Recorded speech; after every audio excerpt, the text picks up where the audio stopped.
여러분은 길을 잃어버린 적이 있나요? 아니, 어쩌면 우리는 매일 길을 잃은 채 살아가고 있는지도 모릅니다.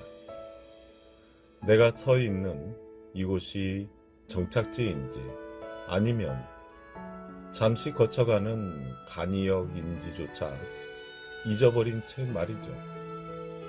오늘 하늘번양 나그네회에서는 우리 마음의 중심이 어디에 머물러야 하는지 로마서 4번째 그 본질적 이야기를 해보려 합니다.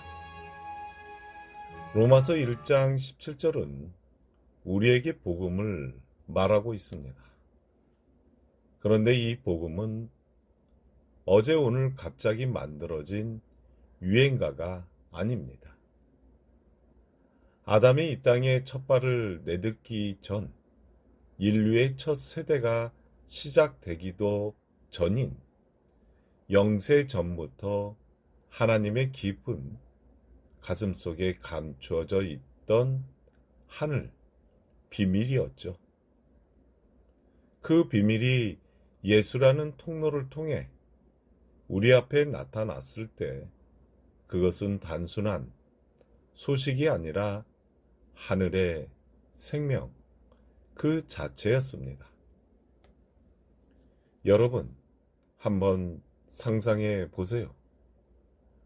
에덴에서 잃어버렸던 그 영원한 생명이 십자가라는 사형대에 거친 나무 틀을 통해 다시 우리 손에 쥐어지는 그 경이로운 순간을요.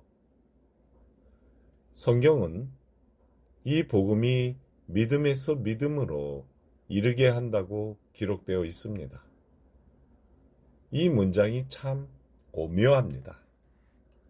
이스라엘 백성들이 홍해를 건너 애굽의 종살이에서 벗어나 거친 광야의 땅이 첫 번째 믿음의 구원이라면 거친 광야의 땅에서 나그네의 삶으로 요단강을 건너 약속의 땅 가나안으로 들어가는 것은 여호와 하나님의 순종으로 완성되는 두 번째 믿음의 구원입니다. 이것을 믿음에서 참 믿음으로, 즉 말씀과 성령으로 거듭난다는 것입니다.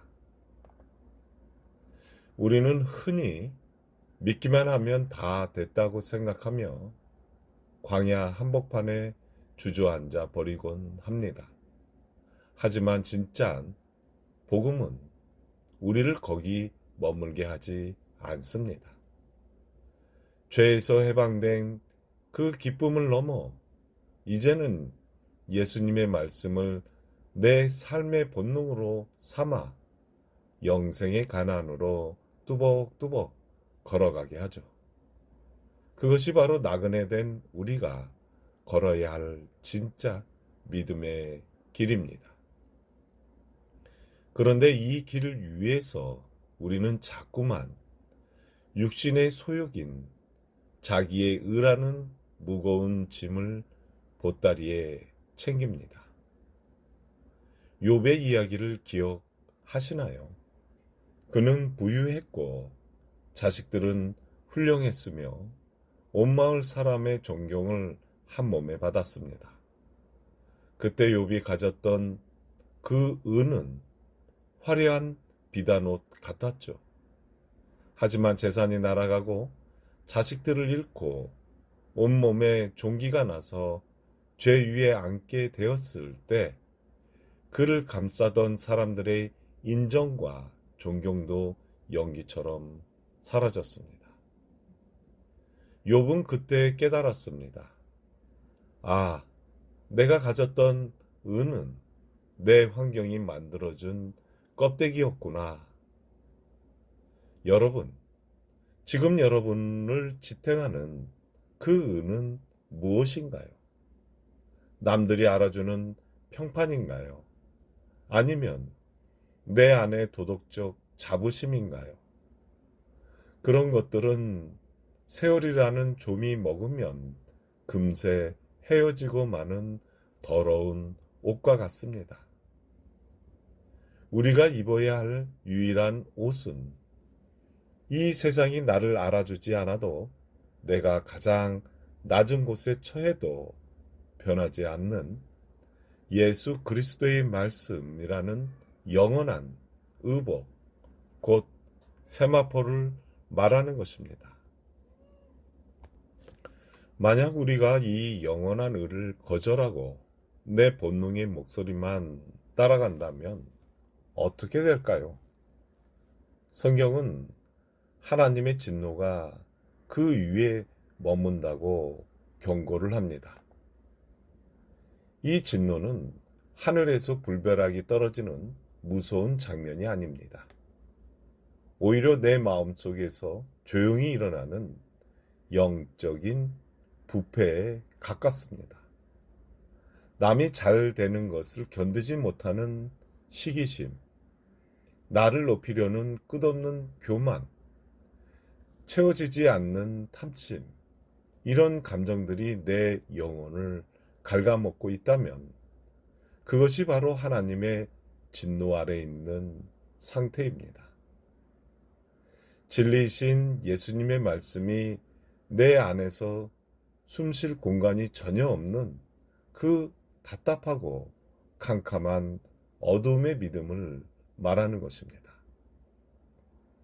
하나님은 우리에게 핑계할 기회를 주지 않으셨습니다.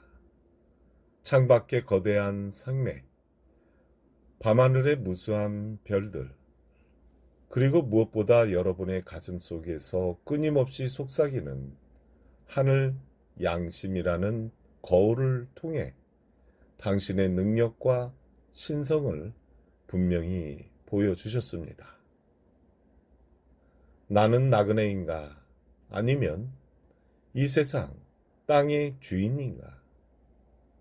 내 마음의 중심은 지금 예수의 말씀 안에 있는가? 아니면 가인처럼 세상 욕망 밖에 있는가요?